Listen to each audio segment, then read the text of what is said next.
famous થયા ત્યારે આપણને કોક કલાકારનો પહેલી વાર કોઈનો ફોન આવ્યો તો ગબ્બરભાઈનો આવ્યો હતો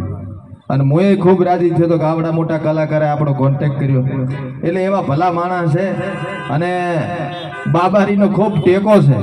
બરોબર ગમે હમણાં પગ મેલે એટલે અહીંયા લીલોતરી જ થાય શું કેવું ચામાં એટલા આગળ ગીતમાં આગળ જે કરે એમાં બધે બાબારીનો ખૂબ ટેકો છે અને એક બાબારીની આપણે સરસ મજાની તમને હું બધાય જઈ બોલાવી દા એને પછી બે ડાયલોગ મારવા છે પણ ઘડીક ચેડ મારો બરોબર અને આપણી ઠાકોરજીની ચાની ઉપર રામાધણી રેકોર્ડિંગ સ્ટુડિયો છે બરાબર એકવાર અહીંયા મુલાકાત લેજો બરોબર કદાચ ગબ્બરભાઈ પાસે ના પહોંચી વળાય ગાવાનો શોખ હોય તો હું રામાધણી રેકોર્ડિંગ સ્ટુડિયોને વિનંતી કરું છું કે કોઈક પૈસા વાળો આવે ને ના પહેવા જતા પણ ગરીબ આવે ને હરપારનો લઈ જાજો બરાબર મારા જેવા જેટલાય આવે બારે ઉભા જવું કે ના જવું એમ થતું હોય પણ કદાચ તમે